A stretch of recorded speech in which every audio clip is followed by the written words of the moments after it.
Hey, y'all. You found the Fishing Business Podcast, and I'm your host, Angie Thompson. Okay, you guys have all heard of NOAA, the National Oceanic and Atmospheric Administration. They're the folks who usually tell us what's happening with the weather. Well, they recently did a study that proved just how big the recreational fishing business is in this country. In their new report, NOAA shows angler trip expenditures totaled $10.5 billion nationwide last year, more than double the $4.3 billion in expenditures from the previous report. Now, the way NOAA gathers information and reporting has gotten a lot better, which is why the numbers are so crazy. But the point here is $10.5 billion, y'all. So the fishing business is a big business, and a big business needs a lot of jobs to support it. There are over 167,000 jobs in the fishing industry, not even the outdoor industry, in the fishing industry, 167,000 jobs. And if you want one of those jobs, today's guest is the guy you want to take advice from. Jared Kutil has created a new website called outdooroccupations.com. It's a job board for people who want to find jobs in the outdoors. And it's not just fishing, it's hunting, it's biking, it's kayaking, it's camping. There's all sorts of things are represented there, and you can actually pull down and look for the jobs within those categories. Now, again, if you're looking for a job in the outdoors, Jared's a guy to take advice from him. I'm going to ask him today to give us his best advice on how to find a job in the fishing industry. So this is going to be a good one.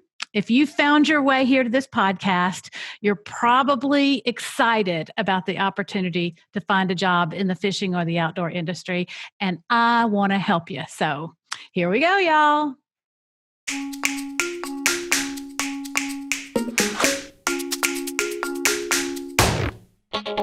Jared Kutil, I'm very excited to have you here today. You've got a brand new business that I think can help a lot of our listeners and viewers.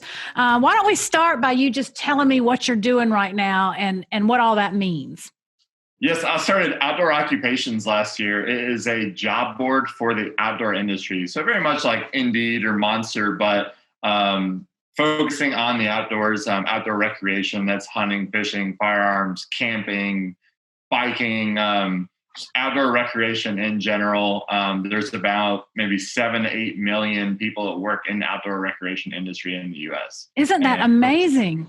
It is. It's big. It's bigger than you think, because it acts so small. Maybe just like the relationships we have and people we meet, but it's really big when you look at it as a whole. Yeah.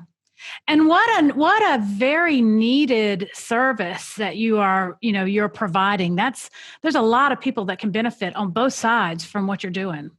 Absolutely. Nowadays with the power of the internet, people want to find things as quickly as possible. And, That's really these vertical job boards are really the rage right now. There's probably the biggest labor pool we've ever seen in our time right now, looking for jobs out there. And it's really important that they can look in the right place and find the jobs that are relevant for them. And same thing for the employers, find the right people as quickly as possible.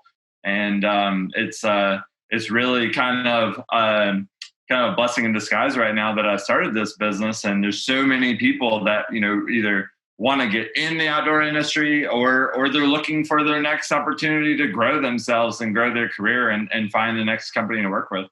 So it's outdooroccupations.com, right? Yes. And how does it work? Say like I want to look for a job. What do I do?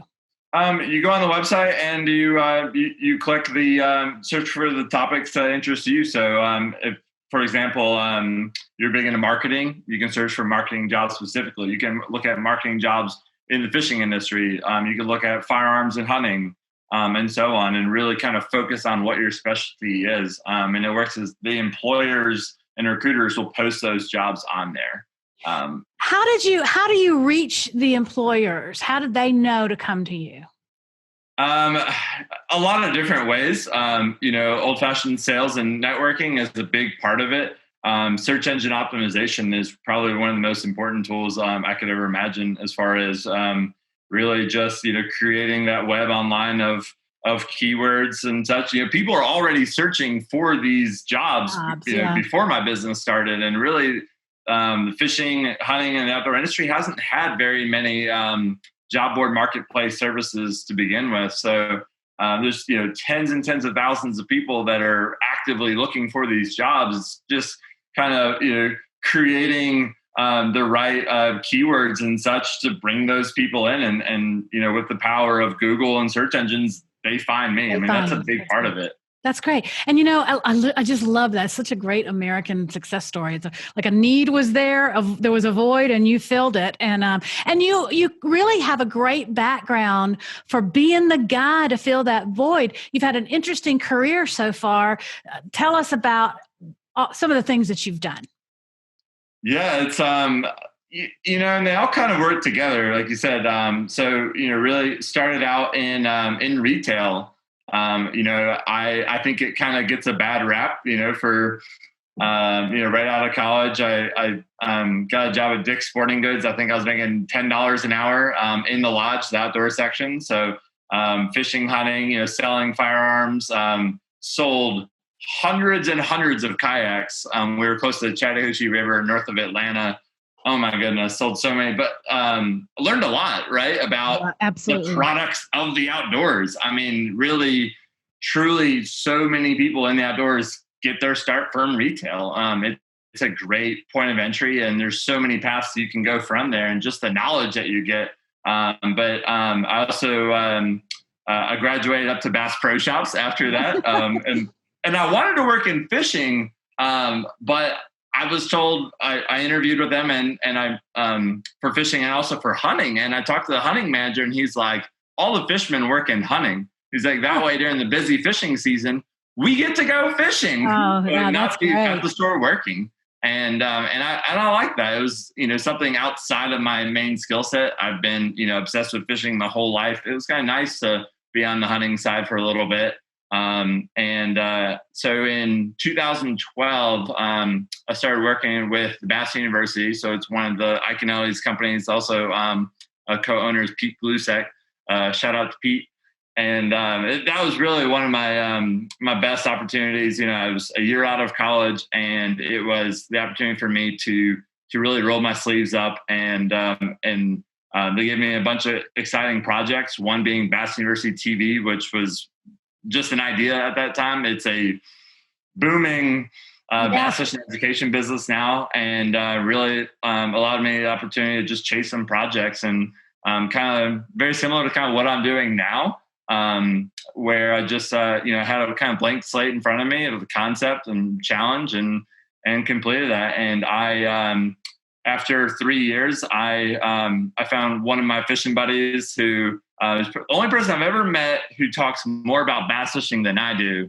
And I knew he'd be perfect for a bass fishing education role. I trained him, and he's still there now and runs Bass University with Pete Glusek. This is Justin Kimmel I'm talking about. And I was promoted to a sales role with the Iaconelli's sport fishing agency, Professional Edge Fishing. And kind of very similar to your background, I was in the sponsorships business, specifically selling sponsorships for 4 different professional anglers and a few different media organizations, charity organization, and really a lot of different, grassroots elements there on the sponsorship side too. But it's a very different challenge, than where Bass University was, more on the marketing and events, and really just that this like web e-commerce system that it is, right, to just really focusing on the sponsorship side. And from there, I got it. This is completely in left field. I saw an opportunity for a head college fishing coaching job at Savannah College of Art and Design in Savannah, Georgia, with SCAD. And it's really like divine. I had a dream before I even saw the opportunity that I was like coaching a college. No way. Team. Yeah. Like it was really like when I saw it, and I had just moved here, I was like that. Oh, like no, wait. You moved to Savannah. I thought you moved to take the job. No. Oh my gosh, that is crazy that you got a college coach job. And so I went to college during the heyday of college fishing. It, went from my freshman year was maybe 40, 50 schools had teams to my senior year, 300 did. That's really when it exploded.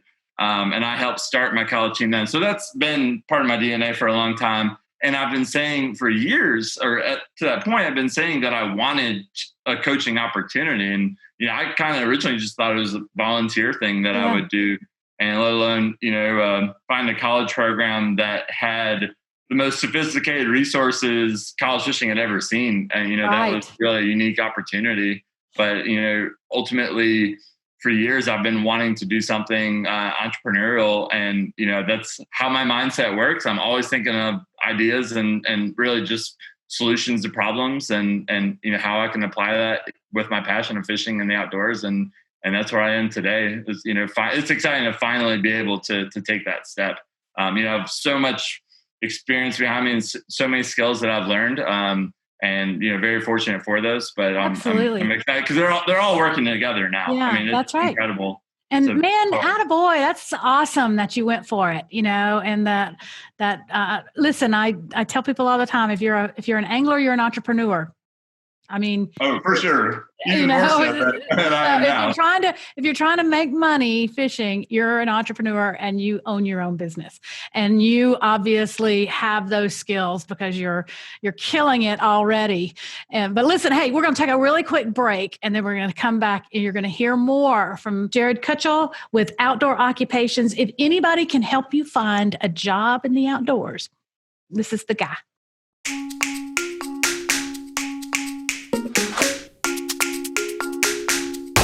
Hey, if you're enjoying this podcast, check out fishingbusinessschool.com, where you can see video uploads of the podcast, as well as my blog, where I give you more practical advice on the business side of fishing. fishingbusinessschool.com. Come see me over there.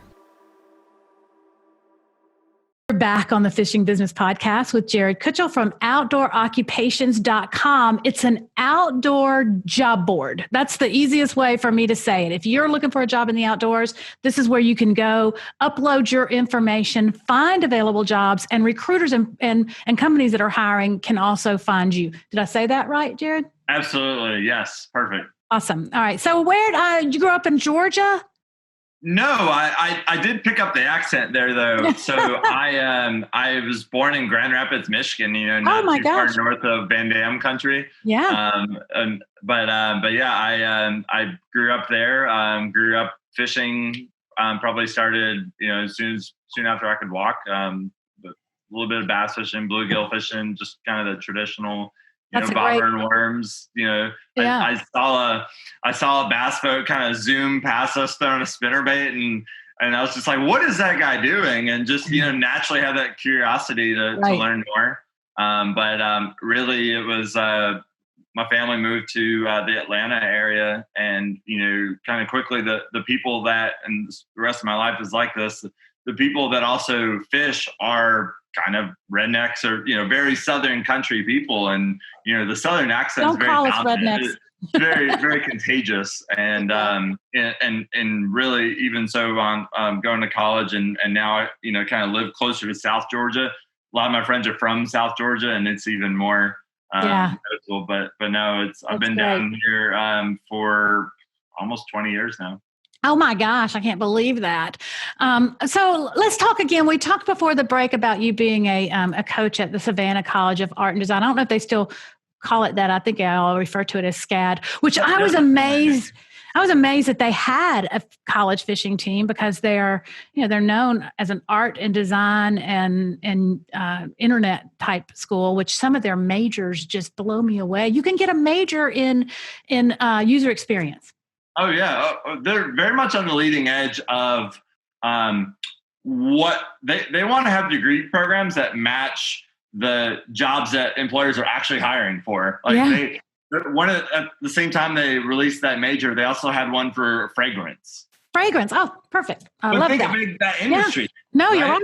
It's huge, and nobody's training people for that industry.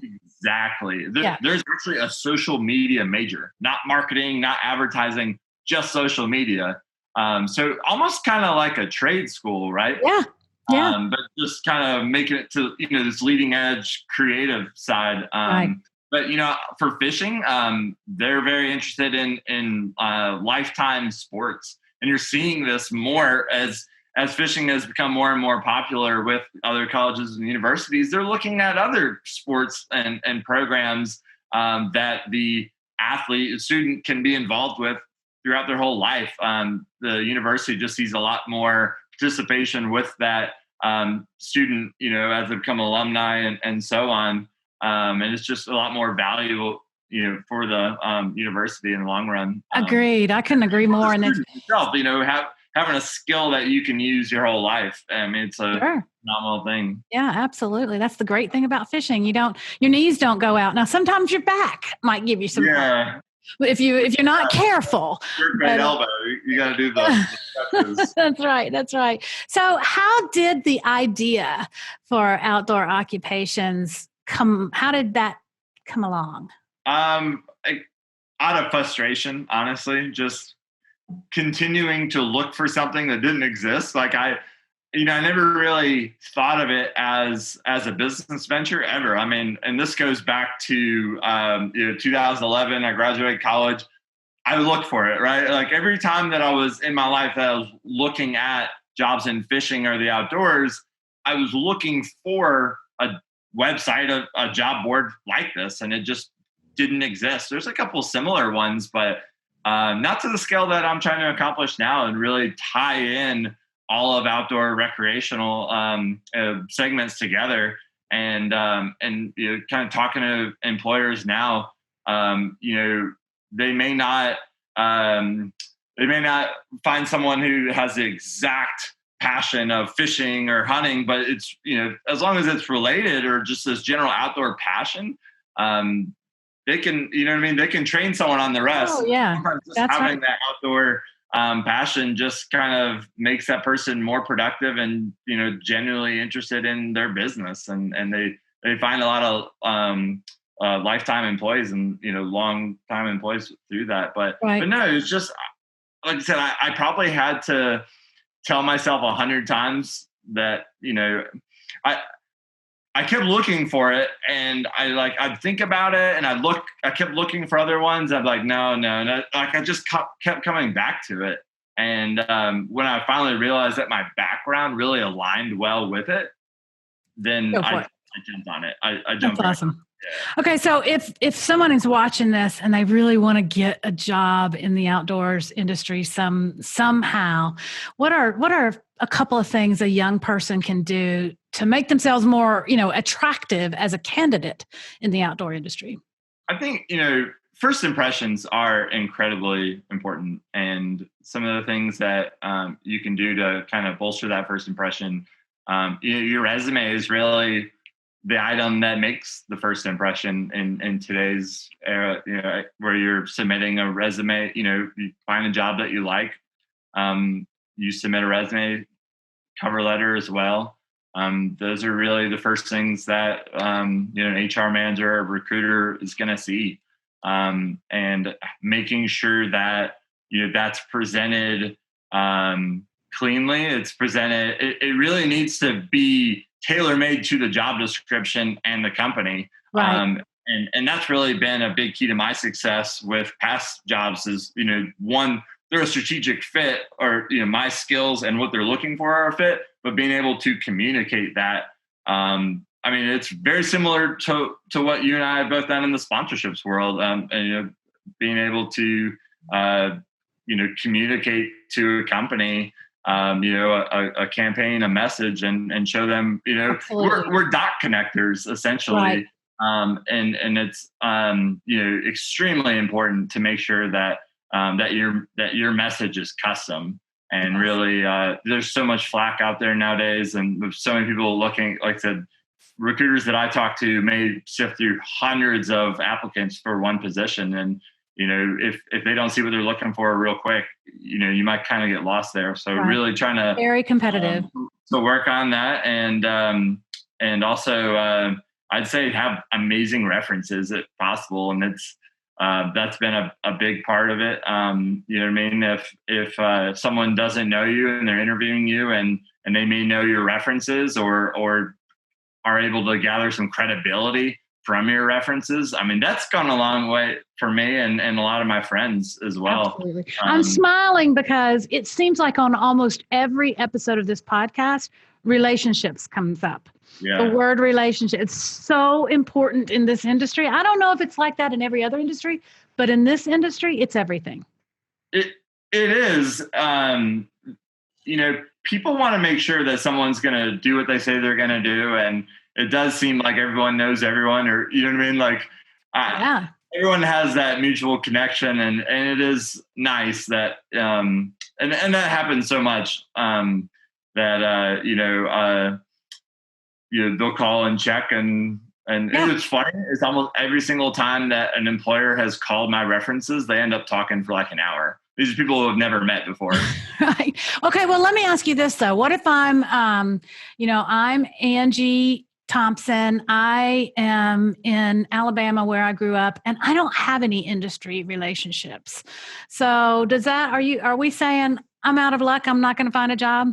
No. I think the best thing that you can do is to go out and create them. I mean, when I got started, I didn't know a single person in the fishing industry, and I actually kind of just looked around and looked at some companies that I could see myself working for in my local area, and I reached out to them, and I created those relationships then, and so this is my I'll give you a quick example.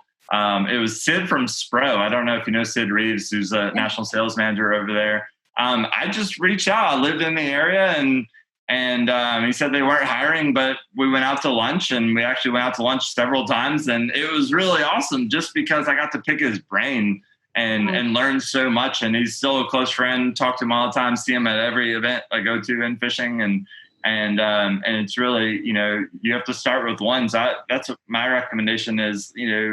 People in the outdoors want to help someone who's truly passionate about it. So kind of, let's say, kind of identify people who are in that role that you like to be in, maybe another company, reach out to them and pick their brain. And that's a good starting point. And also just get involved, go to events within that discipline that you want to apply for, and just what's interesting, Jared? Don't be afraid to say hi and meet someone. Exactly. And a lot of people have said that too on the show. Go to the tournaments and talk to the people that are there, because that's the marketers and that's the people that are going to be able to connect you right to other people. And they're there. That's why they're there. They're there to talk to the consumers and people who may want a job or people who want to be a fisherman. That's why they're there.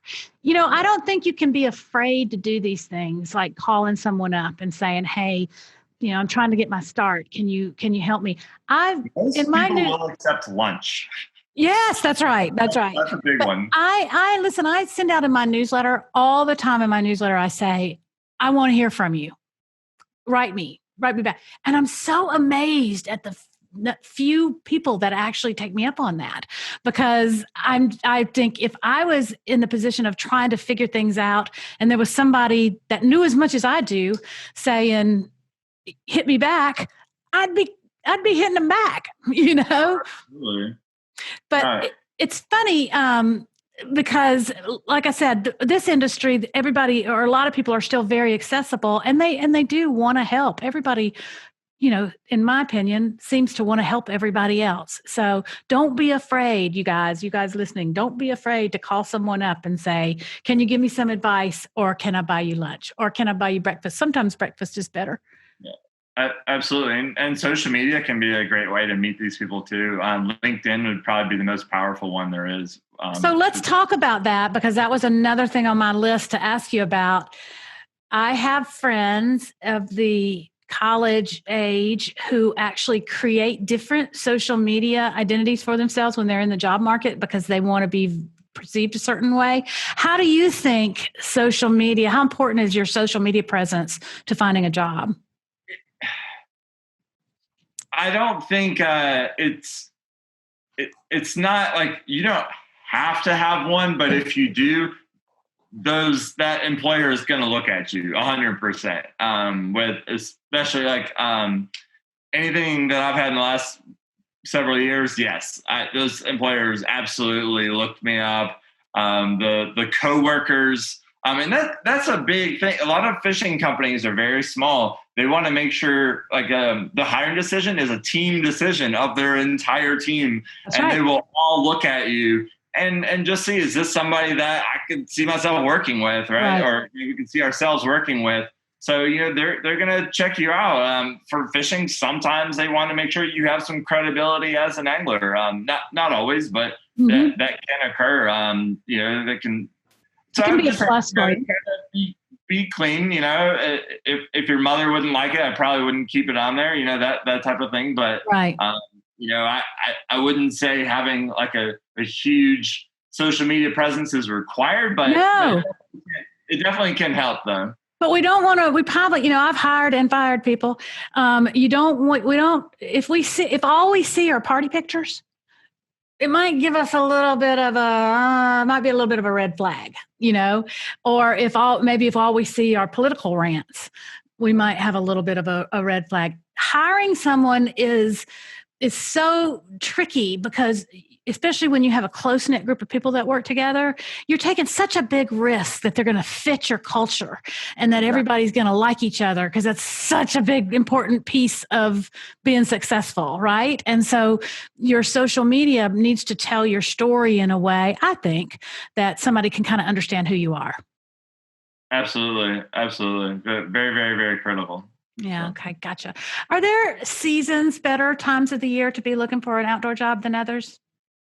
There's certainly seasons that more people look for these jobs. On kind of the job seeker side, I've seen a lot more of that with my research. For instance, around July, there seems to be a big spike every year in people looking for fishing industry jobs. I wonder why. It's the ICAST, the trade show, and right. Just a lot of excitement then of wanting to work in the fishing industry. But I'd say definitely in that kind of that cabin fever type of year, and around the holidays and the early spring, just kind of right before the big sales season for fishing. There definitely can be some hiring then and such, but it varies. It just depends on the economic cycle, but definitely seen a lot in that, like maybe December through March, April. Right. So retail, certainly, December is really important and the spring is important. It kind of reminds me a quick story. The Bassmaster Classic used to be held in the late summer or early fall. And people just were so upset when we moved that to the spring. And I'll never forget the year we moved it, because we had to have two classics. We had to have a fall classic and then we had to have a spring classic, because you couldn't make it work, unless you had two in 1 year. Whew, that was a year, I'm telling you. And people were upset. And still I hear people say, I wish they put the Bassmaster Classic back in the summer. But there's so much pent-up demand in the spring for fishing supplies and fishing gear and fishing equipment that the trade show or the consumer expo part of the classic just enormously blew up when we moved it to spring, because everybody has cabin fever and they want to get out and they want to get on the water. And it's such an important time of the year for the fishing industry that doubt the championship will ever move back to fall. Yeah, that's the early spring, wintertime, early spring is definitely the busy season. One of the things I kind of learned early on in my job search, talking to the marketing and sales professionals that work for most of the manufacturers, they're like, hey, if you really want to be fishing tournaments and fishing aggressively in the spring, don't get a job with a tackle manufacturer or lure company, because it's busy. It's really busy. There's definitely some. Just depends on the company and the culture there. There's some that their administration and their professionals fish a lot. Some don't fish at all. Yeah, it's very kind of that. If that's something that's important to you, I look at it, and it's very there's so many little tiny details about a company, and it's in your search. As far as when you have to work, how often you're traveling, right. Again, how often you're able to even fish.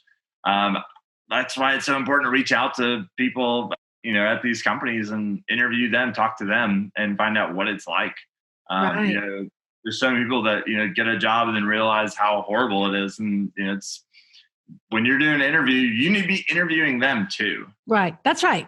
People don't put enough thought into that too. You got to figure out if it's right for you, because if it's not right for you, you're not going to be right for it. It's just not going to work out. Hey, let me ask you this. Are you seeing companies, brands, retailers, brands particularly, looking for people to be content creators for them? Oh, 100%. I mean, that's a very, very, very demanded item. I think that really favors the entry level college anglers out there. That's right. Fishing, because they're really good at it. But in general, yeah, I mean, all across the outdoors, not just fishing. There's a lot of film production, television production, on the social media content side, all sorts of digital content in general, opportunities. And that's what a great way to get involved. But as I kind of said before, don't be afraid to start in retail or customer service or just anything in that company sometimes. Yep. You would be amazed that some of my friends in fishing, the ladder they have climbed from the absolute bottom. But content creation is a I mean, now probably more than ever, right? We had the last couple of months, there wasn't fishing tournaments. There wasn't a lot of the traditional marketing elements happening from maybe trade shows and consumer shows. Everything because of the COVID crisis. Content. Right. So, yeah. Well, and listen here. I mean, I just thought about this while you were talking. If you do start at retail, what a great place to create content. Yeah. I mean, if that's what you want to do, if you want to be a content creator, you can do that probably no matter where you work in the company, and you'll probably impress somebody along the way too. Oh, absolutely.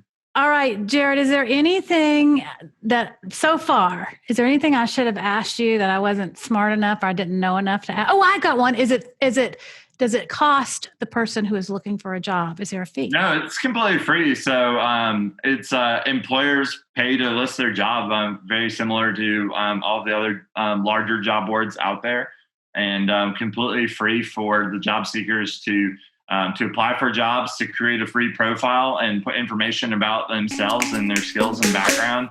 And also upload a resume, as Angie mentioned before, for recruiters, employers to browse and look at. And that's always going to be free. I mean, it's a really amazing service that I want to offer. I've lost my job before. I've had friends lose my job, or just seen the struggle of how to get in fishing. I want to make sure that it's completely free and helping people find their next opportunity. You're awesome. I'm so glad you've done this. This is so needed in this industry. Really, thanks for doing that. I know it was probably, not the easiest thing in the world to get off the ground, but what a great service you're doing to the industry. Absolutely. Well, it's something that, it's a challenge, but those are the ones that make you, that are the most rewarding in the long run. That's right. All right. We're going to take another break here. We'll be right back with Jared Kutil from Outdoor Occupations, right? With an S. Yes. I'm going to link to it in the show notes too, so everybody can find it really easily.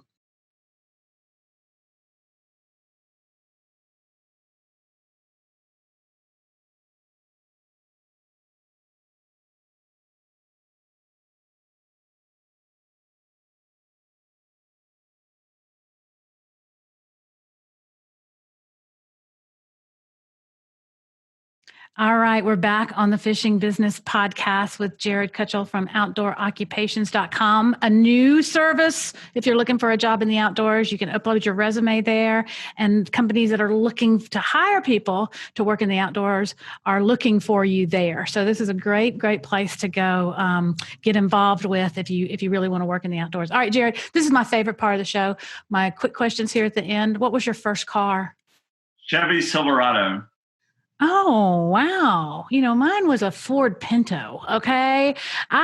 Chevy Silverado, man, you're something. All right. First job. I needed something to pull my boat. Of course. Before the truck. First job. This is a very unique one, and I guarantee you'll never meet another person who had this job. So I got my first job when I was 10 years old at a golf course in Michigan. This is kind of right before I moved to Georgia. I was sorting cans. Michigan has a 10-cent deposit on cans, and the golf course would sell them back to the distributors. So they'd pay kids cash to sort cans. And honestly, it's a dirty, gross job, but I loved it. I thought it was fantastic. And, they would basically just in a room, kind of storage room, have these big bags of old beer cans, soda cans. Oh my gosh. And I would sort them out and put them in their appropriate bag. And I loved it. I'd make like $50 that week. And, for a 10-year-old, that's a lot. Like that's, oh my gosh, that funded a lot of fishing gear and other little interests. But I had all the cherry Coke and hot dogs and burgers I wanted to eat. I thought it was amazing. And you were in 10-year-old heaven right there. Could you also fish on the golf course ponds? Yes. Of course. Oh my gosh. You're right. Listen, it says a lot about your work ethic that you started working at 10. Okay. I mean, really. I wanted to pay for things, or I wanted to buy things, and my family is like, go work. I was like, you could have mowed yards, or you could sort. I did a little bit of that. I mean, I did all sorts of little weird things. Very entrepreneurial all over the place of trying to sell things and sold golf balls. Of course. All right. What's a talent that you would most like to have that you don't have?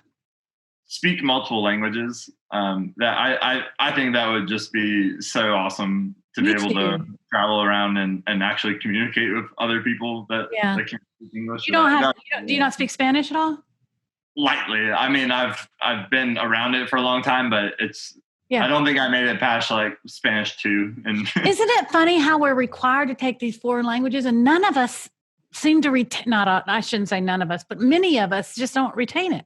You have to be surrounded by it. I mean, that's really, you have to just immerse yourself in it. And like I've worked with Hispanics a few times, from golf courses to restaurants in my like high school days. And I would get really good at it for a little while and then just go 5 years without it and really forget, most of the advanced parts of it. I still know the basics. Yeah. You could get by. That would be really cool. That's like me. I took French in high school and college, just a little bit. And I can't speak French, but I can read it. So I can look at those root words and figure out what the word is, but I can't listen to it most of the time. And some words, some, slogans, sayings I can get, but I can read it, but not really speak it. Okay. What was the last podcast you listened to? This one, I do have another one that I'll mention just to do so, but no, for real. I love your show just because it has the people and the topics that I'm interested in hearing from. A lot of people that I've worked with in the fishing industry. I mean, you had the one and only Dan Quinn on here. I mean, he's a living legend. Is he not the greatest? I love working with him. Oh my gosh. Probably one of the first people in the fishing industry that I worked with when I got started. So, I mean, that's really cool though. Opportunity to kind of, understand how these people think and what they're looking for, maybe on the sponsorship side, but just in business, what they're trying to do for their company and how they're trying to grow it. I mean, that's, I like to stay on the leading edge on the business side and really pay a lot of attention to lots of different outlets. And that might just be the media sites, right? Bass Fan, Wire to Fish, the Fishing Wire and Outdoor Wire I look at them every single day, and I have for years. Just surrounding yourself with resources on this topic, it's so important, and it's something that naturally most people in the fishing outdoor industry do. It just really helps kind of sharpen your trade and your tool set and stay on the leading edge of what's going on. But no, I think outside of your show, the last one I listened to is probably Bass Talk Live. Great show, yeah. And Matt Pengra and that show over there, kind of more so just on what's going on in the professional fishing world. Oh yeah, those guys are a mess. I'm telling you, they're entertaining. You know who else is really entertaining is Luke Duncan. Do you ever listen to his show? Yes. He's also one of the first people I met in the fishing industry. So big great fan guy in his show. there's a lot out there. There's more and more now. It's been so needed, to have just a good selection of different types of content on the fishing podcast world.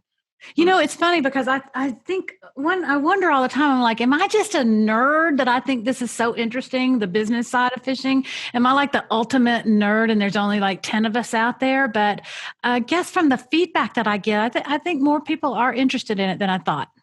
Oh, absolutely. And people want to hear the stories of your guests and really how they're able to accomplish what they accomplished, or just, right. The skills they may have, the things they do. Right. There's a lot out there, but for years I've been looking all over the place for these types of shows and content.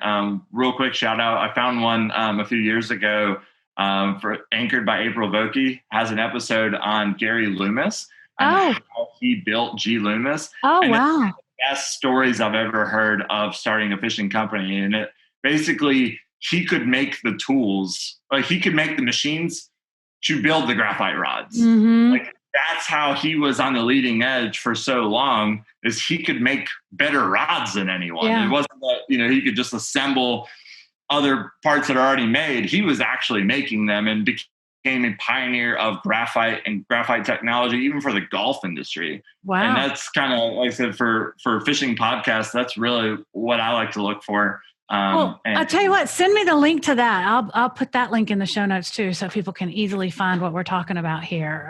Because I'd like to listen to that. That'd be a great story, I think. All right. Listen, thank you so much, Jared. I appreciate you taking the time out. I know you got a lot to do and you probably have better things to do than to talk to me, but I think this is going to be really good for the people out there listening and watching. And hopefully it'll help more people, help you get more people in the mix there. Oh, yeah. And just one last word of advice for everyone. Reach out to as many companies as possible that are a strategic fit for your interests, your background. That it's really how many companies you want to reach out to and how hard you're going to search for them. I mean, not just my website. Look at all of them. You need to be on LinkedIn. You need to be on Indeed. You need to just be relentless with looking for it. I mean, it is a needle in a haystack a lot of times when it's something, when it's something this specific as your passion, right? It can take a lot of work to get in. So, I mean, that's really been a key to my success, my friends' successes, and a lot of people that I work with outdoor occupations is just making sure they're looking and talking to these companies. And even if you're getting the word no, a lot of times these people are still going to call you back and give you advice. And maybe they've heard about another job somewhere else and with another company in the area.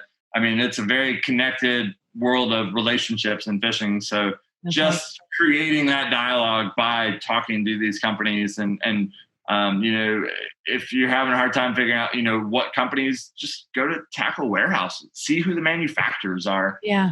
Look at all these fishing podcasts and media sites we've mentioned on the show. Just look around, look for opportunities that way. They're all over the world. So just, kind of diving in and really setting some time to looking and reaching out to these companies. That's the most important thing. I agree. And, it is a numbers game, just like sales. It is a numbers game. And if you want it bad enough, you can do it. Absolutely. You can. All right. Thanks again, Jared. Well, hopefully we'll talk again soon. I want you back on because I've got so much more I want to ask you. So we'll schedule a time for you to come back. Anytime. Take care.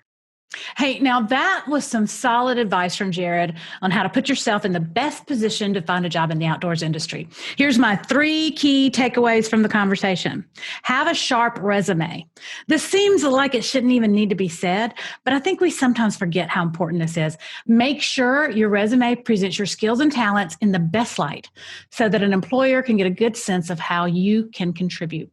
OutdoorOccupations.com actually has a resume review service right there on the site to help you get this right. Number 2, don't use a cookie cutter cover letter. Take the time to create a customized message for the company with which you're applying. I've hired a few people in my career, and believe me, we can all tell when you're too lazy to write something specifically for the job you are looking for. Don't be lazy. Number 3, have amazing references. This is an important one. We talked a good bit about it on the podcast, and for good reason. Everyone checks references. As I've said in the show, hiring a new person is so risky because the person who hires you wants you to fit in with the other people you work with. And they want to know they can trust you, you're honest, a bunch of other important kind of intangible things. So they will call your references, and you want to have them call people who are going to sing your praises with integrity. Important part. If you're looking for a job in the outdoors industry, congratulations in advance. I hope you find one. And if you listen to what Jared just talked about, I think you'll be well on your way. Go to outdooroccupations.com. It's a great resource. And I tell you what, I feel so grateful that I got to work in the outdoor industry my whole career. I've never seen another category of people that are so passionate about what they do. And you know what? If you're passionate about the outdoors, you're probably a good person. And it's great to work with good people. All right, guys, I'm going to sign off for now the way Jerry McInnes always signed off on the fishing hole. The greatest fisherman in the world, in my opinion, always said that he was dedicating this to Dad because he always had time to take me fishing. See you next time, y'all.